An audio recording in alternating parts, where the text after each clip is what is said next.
오늘 함께 나눌 말씀은 요한일서 2장의 말씀입니다. 요한일서 2장 15절부터 17절까지의 말씀입니다. 신약 성경 389페이지쯤에 있습니다. 389페이지. 요한일서 2장 15절부터 17절. 15절 제가 먼저 읽고 함께 교독하도록 하겠습니다. 이 세상이나 세상에 있는 것들을 사랑하지 말라. 누구든지 세상을 사랑하면 아버지의 사랑이 그 안에 있지 아니하니.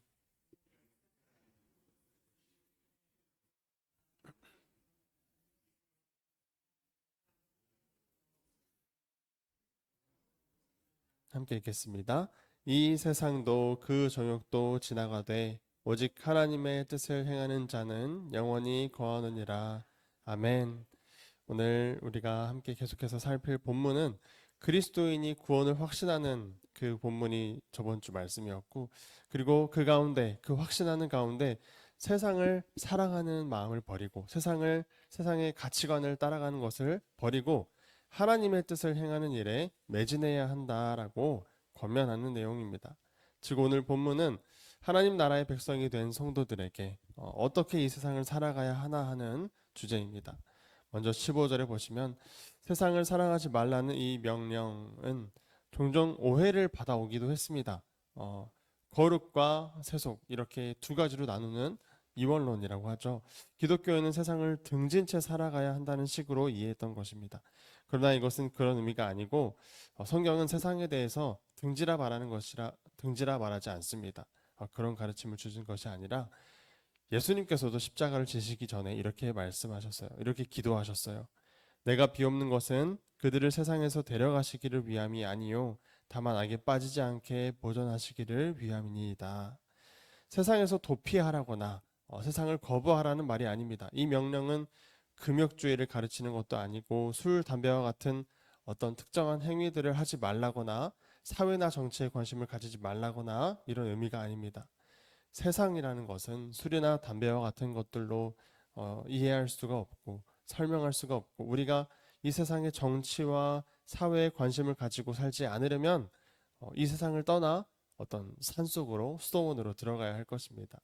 이 명령은 말 그대로 세상을 사랑하지 말라 하는 것입니다. 그리스도인이 세상을 사랑하지 말아야 할 이유는 세상을 향한 사랑과 아버지를 향한 사랑은 우리 마음에 공존할 수 없기 때문입니다. 15절 하반절에 누구든지 세상을 사랑하면 아버지의 사랑이 그 안에 있지 않다고 말씀한 것이 그것입니다. 종교개혁자 존 칼빈도 이렇게 말합니다. 참으로 우리는 세상을 무가치하게 여기든지 그렇지 않으면 과도히 사랑하든지 해야 하는데 이 둘 사이에는 중간지대가 없다. 예수님께서도 두 주인을 섬길 수 없다고 말씀하신 의도도 마찬가지죠. 마태복음 6장 24절에 한 사람이 두 주인을 섬기지 못할 것이니 혹 이를 미워하고 저를 사랑하거나 혹 이를 중히 여기고 저를 경히 여김이라. 너희가 하나님과 재물을 겸하여 섬기지 못하느니라. 두 주인을 사랑의 대상으로 말씀하신 것은 우리는 사랑하는 대상에 의하여 지배를 받기 때문입니다. 돈을 사랑하면 돈의 지배를 받게 되는 것이고 하나님을 사랑하면 하나님의 다스리심을 받게 되는 것이죠. 지극히 당연한 현상입니다.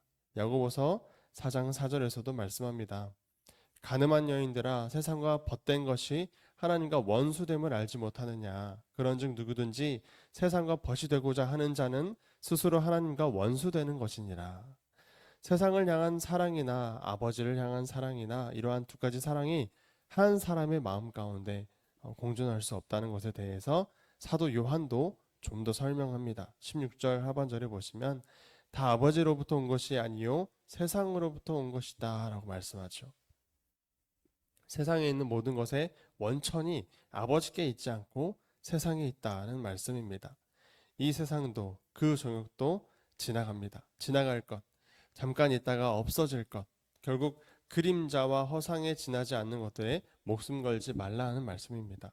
17절에서 말합니다. 이 세상도 그 정욕도 지나가되 오직 하나님의 뜻을 행하는 자는 영원히 거하느니라. 그러면 우리는 누구입니까? 성도는 누구입니까? 그리스도 안에서 영원한 유업을 받아 누리게 될 사람들입니다. 성도는 영원히 없어지지 않을 실제를 바라보고 사는 사람들입니다. 하지만 우리 눈앞에 있는 세상의 모든 것들은 지나가고 곧 사라져 버리게 될 것들이라고 말씀하는 것이죠. 이사야 40장 6절에서 8절 말씀도 모든 육체는 풀이요 그의 모든 아름다움은 들의 꽃과 같으니 푸른 마르고 꽃이 시들면 여호와의 기운이 그 위에 불미라. 이 백성은 실로 풀이로다. 푸른 마르고 꽃은 시드나 우리 하나님의 말씀은 영원히 서리라 하라. 사도 베드로도 이 말씀을 인용하여 말씀합니다. 그러므로 모든 육체는 풀과 같고 그 모든 영광은 풀의 꽃과 같으니 푸른 마르고 꽃은 떨어지되 오직 주의 말씀은 세세토록 있도다 하였으니 너희에게 전한 복음이 곧 이 말씀이니라. 이렇게 말씀합니다. 지나가 버릴 세상을 사랑하는 것은 어리석은 일이기에 세상을 사랑하지 말라고 권면하는 것이죠. 이제 우리가 본격적으로 생각할 것은 성도가 사랑하지 말아야 할 세상이 무엇을 가리키는가 하는 것입니다. 세상이란 하나님과 하나님의 일을 대적하고 세속적인 방향을 향하여 나아가는 것을 말합니다. 도덕적으로 타락한 어떤 세상의 흐름, 시스템, 세상의 가치관, 그리고 물질에 대한 사람들의 태도, 쾌락, 유흥, 야망 이런 것들이 세상입니다. 이 점에서 예수님께서는 사탄을 이 세상 임금이라고 하셨고 또 사도 바울은 이 세상 신이라고 불렀습니다.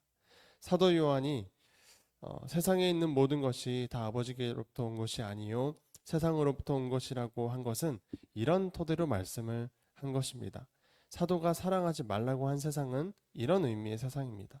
오해하지 말아야 하는 것이 하나 있습니다. 모든 세상이 다 하나님의 피조물입니다. 하나님께로부터 오지 않은 것은 아무것도 없습니다.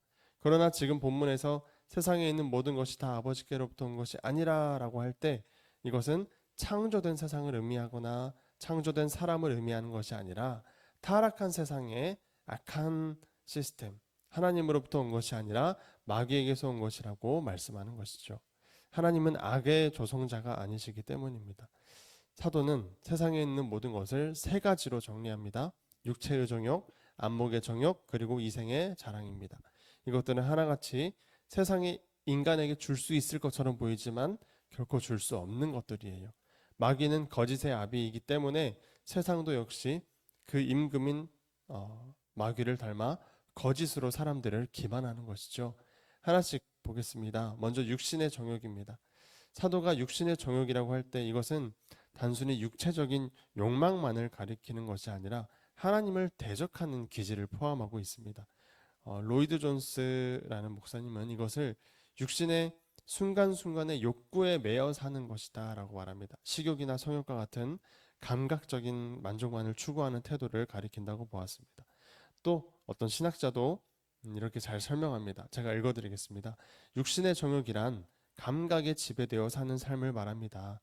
음식을 절제하지 못하고 탐식하며 사치에 빠지고 쾌락의 노예가 되며 도덕적인 면에서 느슨하고 욕정적이며 재산 사용에 있어서 이기적이고 영적인 문제에는 무관심하되 세상적, 물질적 욕심을 충족시키는 데는 열을 올리는 삶이 그것입니다. 육신의 정욕은 하나님의 계명을 잊어버리게 하고 보지 못하게 하며 거기에 대해서 무관심하게 합니다. 이것은 아주 추악한 것이라기보다 단순히 하나님을 잊어버리게 만들고 또 다른 사람들의 필요에 무관심한 삶을 살게 만든다. 그러니까 점점 우리가 주변의 이웃들을 돌아보지 않게 되고 나 혼자만 생각하는 이기적인 모습으로 점점 가는 것이 이 육신의 정욕에 지배된 사람의 모습이라는 것이죠. 우리의 영적인 삶을 무너뜨리는 것은 어떤 충격적인 죄가 아니라 죄가 아닌 것처럼 보이는 우리의 이기심, 그런 것들이 육신의 정욕인 것입니다. 이런 마음이 세상을 사랑하는 것입니다. 두 번째는 안목의 정욕입니다. 이것은 눈으로 보는 모든 것을 통해서 욕구를 채우려는 것이죠. 성경은 분명히 눈에 대한 부정적인 말씀들을 하고 있습니다. 즉 눈이 어떻게 죄가 들어오게 하는가, 죄의 통로가 되는가를 말씀합니다.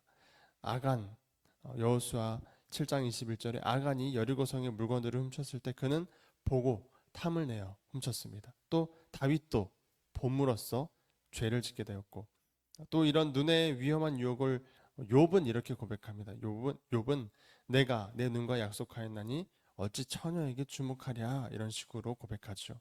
이 점에서 우리나라의 사자성어 중에 견물생심이란 말이 있습니다. 보는 것을 통해서 욕심이 생긴다. 참으로 지혜로운 통찰이라고 할 수 있습니다. 우리는 예수님께서 율법을 또 설명하신 것을 또 주목해야 됩니다. 나는 너희에게 이르노니 음욕을 품고 여자를 보는 자마다 마음에 이미 간음하였느니라. 예수님은 보는 것과 간음을 또 연결하여서 말씀하십니다. 그냥 보는 것이 아니라 음욕을 품고 보는 것, 이것이 바로 안목의 정욕에 해당하겠지요. 지금 우리가 살고 있는 세상은 역사상 어느 시대보다도 우리의 눈을 유혹하는 것들로 가득한 시대입니다. 텔레비전도 그렇고 컴퓨터, 핸드폰, 우리를 보고 또 보고 또 보게 만듭니다. 하루 종일 봅니다. 문제는 무엇을 보는가 하는 것이죠. 보는 것이 우리의 마음을 빼앗아가고 우리로 하여금 남과 비교하여 불행하다고 느끼게 만들고 저것을 가지게 된다면 행복할 것만 같다라고 생각하게 만들고 이러한 모든 생각은 이 세상의 임금인 마귀가 주는 기만인 것입니다. 우리는 그것을 다 소유해도 하나님이 계시지 아니하면 여전히 불행할 것입니다. 그것을 소유하고 소유하지 않는 것, 그것을 더 보거나 더 보지 못하는 것이 우리의 행복을 결정하는 것이 아닙니다. 세상을 사랑하지 않고 사는 것은 결국 눈을 관리하고 사는 것을 의미하겠습니다. 이것은 무엇을 보느냐, 보지 않느냐의 싸움이기도 하겠습니다.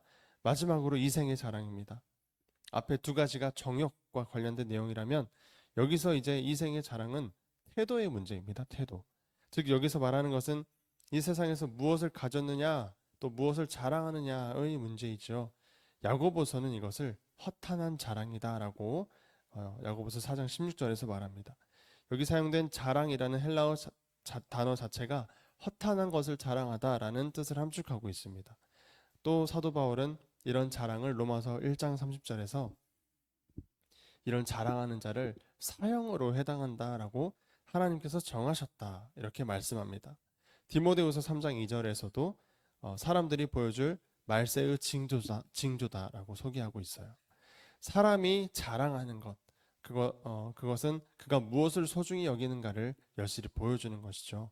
이 세상에 한정된 것들, 이따가 없어질 것들을 자랑하면서 인생을 살아가는 태도, 즉 이생의 자랑에 공을 들이는 인생은 영원한 유업을 기다리고 소망하는 자가 아닌 것입니다. 이생의 자랑은 앞에서 말한 두 가지 정욕보다 더 교묘합니다. 우리는 이생의 자랑이 뒤덮여 있는 시대를 살아갑니다. 출신, 학력, 직업, 교육 수준, 가족, 자기 노력, 근면, 성공, 명성, 사회적 지위, 영향력, 유명한 지인 이런 것들 너무 많이 우리가 자랑할 수 있는 모든 것을 자랑할 수 있는 시대를 살아갑니다. 우리가 얼마나 자기 자신을 절제해야 하는지를 생각할 말씀이 아닐 수 없습니다. 이런 것은 하나님의 영광을 추구하는 것이 아니라 자기 영광을 추구하는 태도입니다. 하나님의 크심을 알고 하나님을 자랑하고 하나님을 영화롭게 하는 것과는 정반대의 방향으로 가는 것입니다.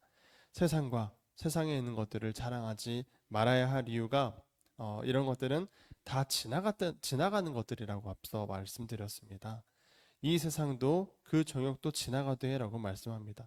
근데 보시면 이 세상도 지나가는데 정욕도 지나간다라고 말합니다. 즉 세상에 대한 우리의 모든 정욕과 자랑하는 태도도 다 덧없이 지나가 버립니다. 더 정확히 말하자면 그것들은 실제가 아니라 허상입니다. 실물이 아니라 그림자라는 말입니다. 여러분은 지나간다라는 이 말씀이 재앙처럼 들리십니까? 혹은 위로가 되십니까? 이것은 우리의 신앙을 점검하는 또 날카로운 말씀입니다. 이게 우리가 이러한 지나간다, 모든 것이 지나가 버린다라고 하는 것이 우리에게 위로가 된다면 참으로 영원한 것을 바라며 사는 사람일 것이고 이게 이제 정말 별거 아니구나 좀 절망이 된다면 우리가 무엇을 바라보고 무엇을 자랑하고 살았는가를 한 번 더 점검하게 되는 것이겠죠. 사도 바울은 고린도후서 4장 18절에 이렇게 썼습니다. 보이는 것은 잠깐이요 보이지 않는 것은 영원합니다. 허상과 실제 사이를 분별하는 것이 믿음입니다. 믿음은 이렇게 세상을 사랑하지 않고 주님을 따라 살아가도록 우리의 삶을 이끌어 갈 것입니다. 말씀을 정리하겠습니다. 먼저 생각할 것은 우리가 성도로서 이 세상을 살아가면서 어떻게 육신의 정욕과 안목의 정욕과 이생의 자랑을 이기고 살 수 있겠는가 하는 문제입니다. 다시 한번 말씀드리면 이 말씀은 금욕하라, 금욕주의를 말씀하는 것이 아닙니다. 하나님께서 우리로 누리도록 허락하신 것들이 많이 있습니다. 우리의 유익을 위해서 하나님께서 많은 것들을 창조하셨습니다. 그러나 이것이 우리로 하여금 절제 없는 무질서, 무절제로 가는 것을 말하는 것이 아니라는 겁니다. 그것은 합당하게 하나님의 선물을 누리는 방법이 아닙니다. 성도는 금욕주의와 무절제 그 어느 것으로도 치닫지 않도록 조심해야 합니다. 그 방법은 우리가 언제나 하나님을 경외하는 것에 있습니다. 사도 바울은 고린도전서 7장 29에서 31절의 말씀에 이렇게 한마디로 권면합니다. 형제들아 내가 이 말을 하노니 그때가 단축하여진 고로 이후부터 안에 있는 자들은 없는 자 같이 하며 우는 자들은 울지 않는 자 같이 하며 기쁜 자들은 기쁘지 않은 자 같이 하며 매매하는 자들은 없는 자 같이 하여 세상 물건을 쓰는 자들은 다 쓰지 못하는 자 같이 하라. 이 세상의 외형은 지나감이니라. 무슨 말씀일까요? 한마디로 말하면 있어도 때가 가까울수록 있어도 없는 것처럼 살라는 말씀입니다. 내가 지금 가지고 누리고 있는 것은 감사함으로 받아 누리되 그것을 과도하게 의지하지 않으며 살라는 말씀입니다. 없어도 그만이다 라는 마음으로 내게는 하나님이 계시니 자족하고 만족하는 마음으로 살아야 한다는 것이죠. 이렇게 해야 우리는 이 세상에 붙잡히지 않고 세상에 지나가는 유한한 것들로부터 자유한 삶을 살 수 있게 되는 것입니다. 이것이 세상을 사랑하지 않고 세상에서 정욕과 유혹을 경계하며 살아가는 방법입니다. 세상을 사랑하지 않고 오직 하나님의 뜻을 행함으로 영원히 하나님 안에 거하는 복을 누리시는 우리가 되기를 소망합니다. 기도하겠습니다.